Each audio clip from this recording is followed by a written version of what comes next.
Bonsoir mes très chères dames, ce cours est réservé uniquement pour les femmes. C'est sur le thème des enfants.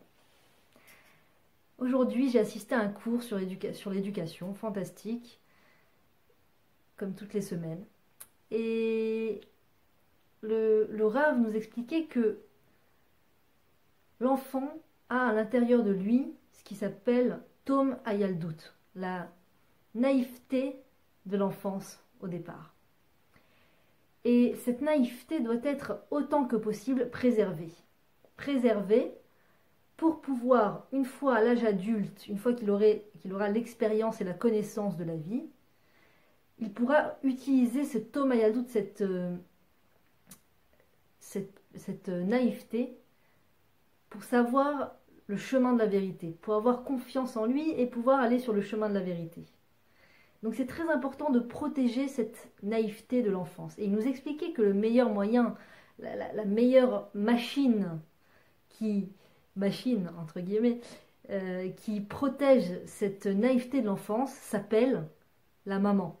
Le cœur de la maman, la chaleur de la maman, permettent à l'enfant de garder cette naïveté de l'enfance intacte. Et donc en l'occurrence, plus la maman est proche de l'enfant, plus la maman garde l'enfant proche de lui, plus l'enfant peut arriver à ce résultat, Bezrat Hashem, dans l'âge adulte, de garder la naïveté de l'enfant, qui est extrêmement importante dans la vie d'un juif, d'accord? Qui est extrêmement importante, c'est pas juste un détail, vous allez comprendre. Il se trouve que l'enfant est fait de telle façon que la signification de l'enfant, c'est d'être dépendant. D'accord? Il y a toutes sortes de techniques, de théories qui veulent rendre l'enfant autonome le plus vite possible. Et cette stratégie, en fait, va voler l'enfance de la personne, va l'obliger à faire ce qu'il n'a pas envie de faire, ou ce qu'il n'est pas capable de faire très vite. Et donc, ce qui fait que quand il arrivera à l'âge adulte, eh ben, il n'aura pas envie d'être un adulte, il aura envie de faire ce qu'il veut. Parce que quand à l'âge où il était censé faire ce qu'il veut, on ne l'a pas laissé faire ce qu'il veut, on l'a obligé à se lever à des horaires très stricts, à aller dans un gan, à répondre aux horaires, à faire la tfila, alors qu'avant l'âge de 3 ans, le thème de la tfila n'est pas censé être évoqué avec l'enfant. L'enfant, c'est une âme. C'est une âme, elle est connectée tout le temps à Dieu et on n'a pas besoin de lui enseigner la Torah jusqu'à l'âge de 3 ans. C'est pas... On peut lui chanter Modéani, on peut lui... La Torah Imecha, la Torah de la maman, c'est-à-dire ce que la maman dit, elle fait ses brachot, l'enfant le voit, l'enfant éponge, mais on n'est pas censé inculquer à l'enfant des horaires et tout ça. Jusqu'à l'âge de 3 ans, c'est certain que non. Et si la maman arrive justement à garder l'enfant chez elle jusqu'à l'âge de 3 ans, si elle a cette possibilité, c'est le plus beau cadeau qu'elle fait à l'enfant. Rien n'est obligé, on n'ira pas en prison si on ne le fait pas. Mais si on arrive à le faire, il faut savoir que c'est l'idéal pour l'enfant. Et donc on entendait cela. Écoutez cette discussion incroyable que j'ai eue. On entendait cela, et à côté de moi, il y avait une maman fantastique qui voulait vraiment le bien de ses enfants, mais qui m'a dit, tu sais quoi, Sarah, parce que je m'appelle Sarah en hébreu. Tu sais quoi, Sarah, je suis d'accord avec tout ce que le Rav dit. J'ai envie que mon enfant, il ait tout ce que je peux lui donner. Mais je te dis la vérité, quand je suis chez moi, j'ai l'impression, elle me dit en hébreu, Ani margisha shani lo shava. J'ai l'impression que je vaux rien. J'ai l'impression que j'ai pas de valeur. Quand je suis à la maison avec les enfants, j'ai l'impression que ma valeur, elle est très minime. Et quand je sors étudier mon diplôme, elle me dit, je suis en train de passer un diplôme d'aide sociale, d'assistante sociale. Quand je suis en train d'étudier dans cette classe avec tous ces enseignants et que je suis proche de recevoir mon diplôme, et ben là je sens que j'ai une valeur. Je sens tout d'un coup que je vaux quelque chose. Et pendant qu'elle me parlait, je cogitais dans ma tête comment j'allais la convaincre qu'elle avait une valeur infinie et inconditionnelle.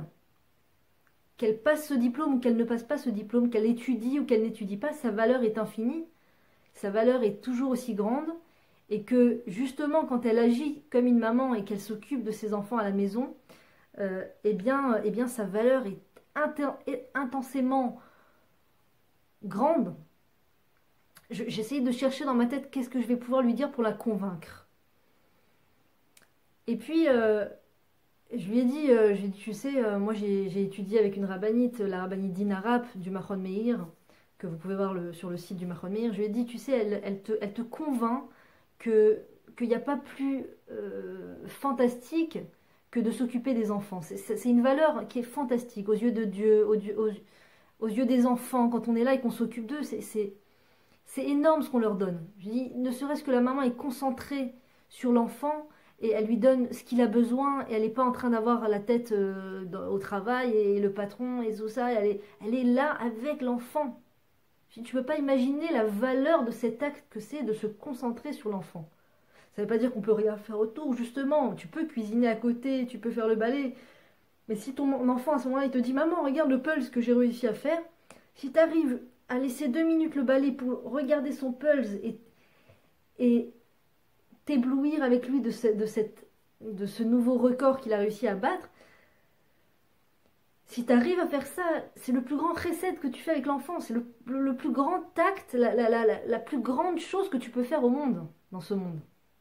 Je sais que c'est pas très populaire de dire ça, je sais que c'est pas très politiquement correct, que c'est pas, ça n'a pas, ça fait pas des grands fans. Hein. Je vous dis que la vérité, quand je parle de ce sujet, je n'ai pas beaucoup de fans, mais c'est pas grave. Le plus important, c'est de faire passer la vérité. Donc,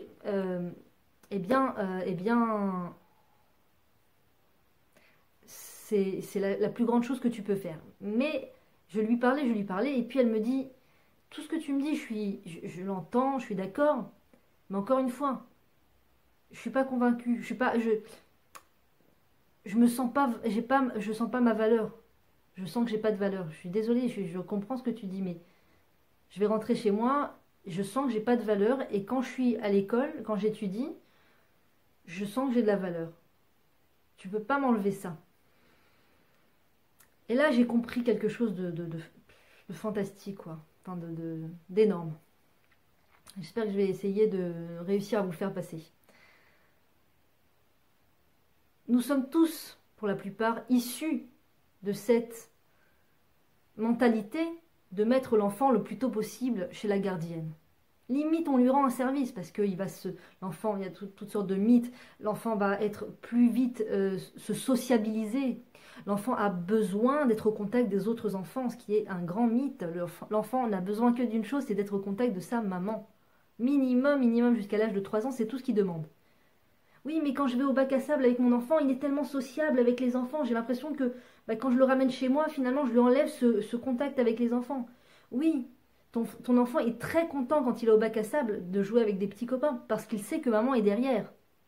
Mais quand maman l'amène à la maternelle, et qu'elle est obligée de se dépêcher de sortir avant que son enfant ne se mette à pleurer parce qu'il voit sa maman partir, je peux t'assurer que là, l'enfant, il bénéficie moins des côtés positifs de la sociabilité à un âge tellement tôt.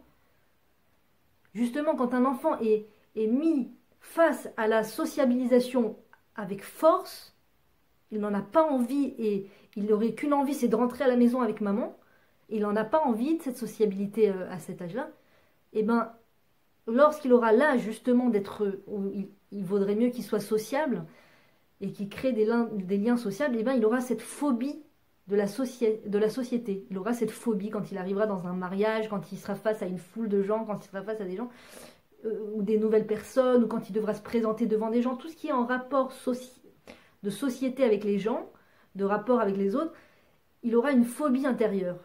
Je ne sais pas si ça vous parle ce que je vous dis, mais en tout cas, je connais, et moi y compris, je connais énormément de gens qui ont cette phobie à des niveaux, à des échelles plus ou moins différentes, plus ou moins importantes chez les gens, qui ont tous, on a presque tous, dirons-nous, cette petite phobie à un moment de rencontrer des gens, de parler devant des gens, de monter sur une scène. Tout ça, ça vient de là.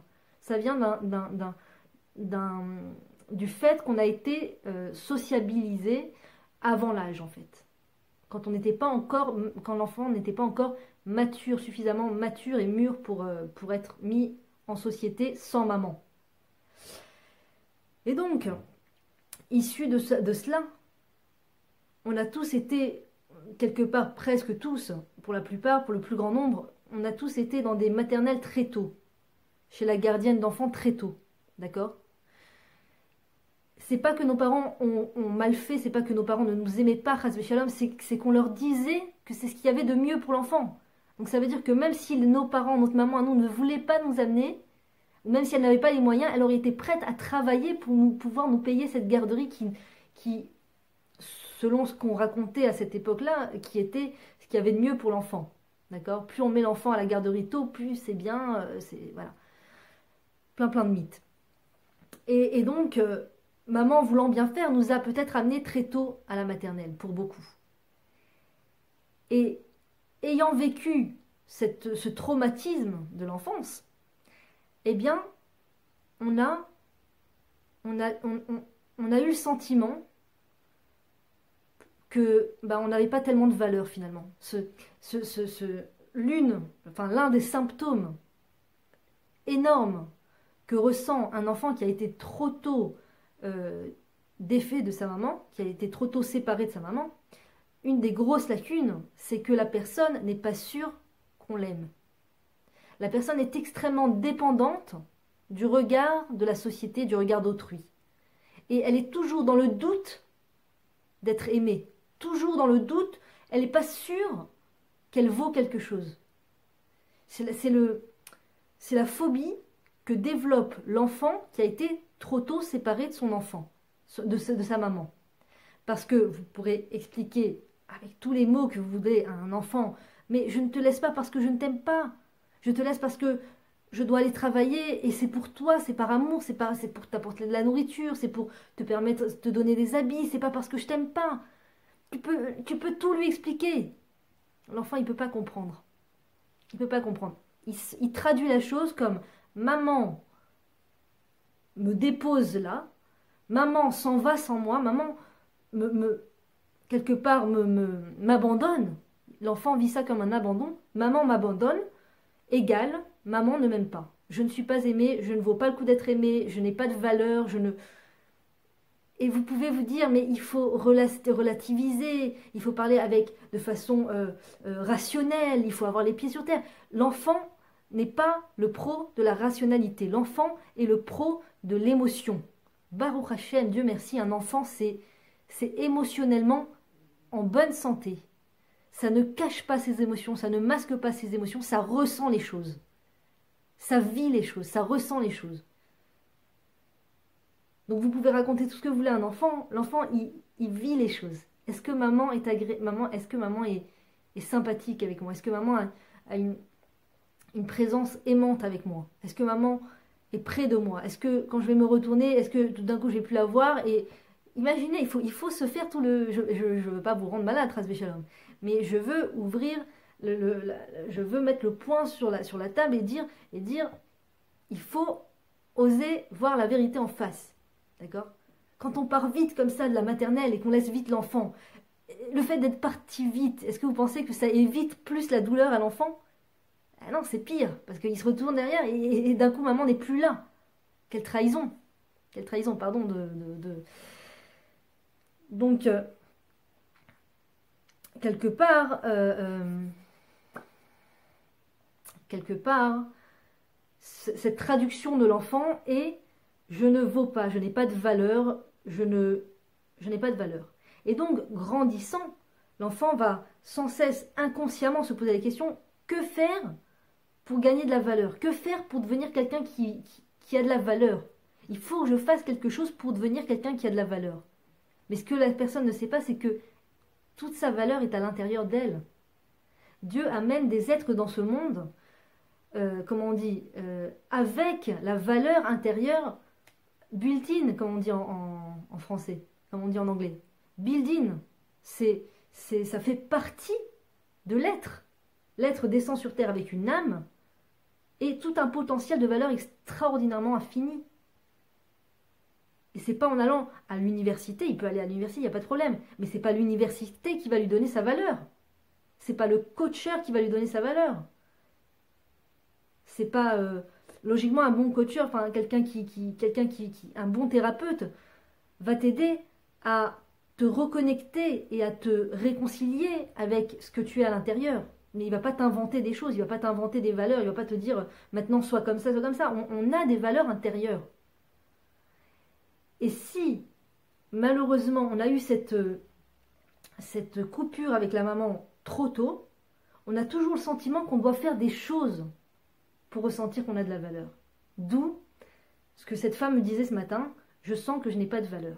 Je sens que j'ai pas de valeur. Je sens que si je suis pas en train d'étudier pour passer mon diplôme, j'ai pas de valeur à la maison. À la maison, je n'ai pas de valeur. Et j'ai envie de dire, brisons la chaîne.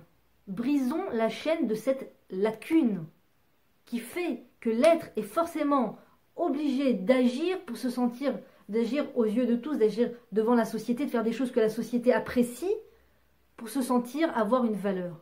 Brisons cette chaîne. Parce que si on continue d'amener nos enfants justement comme trop jeunes, comme nous, ça a été le cas pour nous, eh bien nos enfants demain subiront exactement la même lacune et souffreront exactement du même symptôme. Peut-être qu'ils l'exprimeront d'une façon différente, mais c'est pareil. Pour nos enfants, être à la maison avec leurs enfants, ce sera quelque chose qui ne leur apportera pas, ils auront du mal à le faire parce qu'ils auront le sentiment que s'ils ne sont pas en train de courir après un salaire, après un super poste, après un super diplôme, après des choses que la société applaudit, ils ne valent rien. Il faut briser la chaîne au bout d'un moment. Et pourquoi je vous dis ça? Parce qu'un jour j'étais dans un cours de la rabbinite Tali Benishai, que Dieu la bénisse, et elle expliquait à quel point c'était important de toucher les enfants, d'avoir un contact physique avec les enfants, de les prendre dans les bras, de les caresser, de les embrasser, de leur caresser les cheveux. C'est extrêmement important pour avoir des enfants qui sont en bonne santé morale.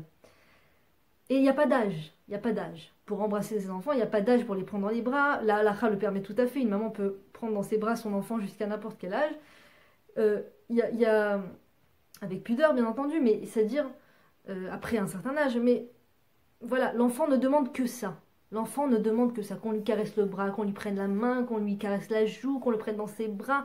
Il faut vraiment, elle disait à quel point c'est important de renforcer ce côté câlin. Et donc, moi j'étais extrêmement convaincue. Et à la fin du cours, à côté de moi, il y avait une femme qui dit je suis d'accord avec tout ce que vous dites, Madame la rabbinite, mais il se trouve que moi, dans mon enfance, eh ben, je n'ai pas reçu cette marque d'affection de la part de ma maman. J'ai pas reçu du tout. Ma maman elle était fantastique. C'était une maman très gentille. Elle m'a donné tout ce que j'avais besoin, mais elle n'a pas du tout donné ce côté chaleureux du toucher, du câlin. Donc vous comprenez que c'est extrêmement difficile pour moi de câliner mes enfants. J'en suis tout à fait incapable. Et quand elle a dit ça, j'ai dit ah ouais, elle a trouvé la faille.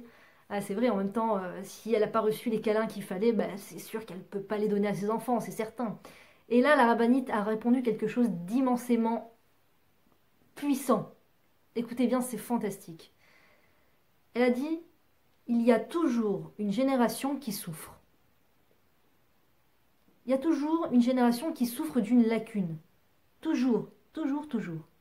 Si nous, on ne brise pas la chaîne, si nous, on ne répare pas cette lacune, et oui, ça demande énormément d'efforts quand nous, on n'a pas pu avoir la chose, quand nous, on n'a pas reçu cette chose-là de la part de nos parents. C'est très très dur quand on a épongé énormément de manque de patience. C'est très dur d'être patient avec ses enfants. Il faut inventer la patience.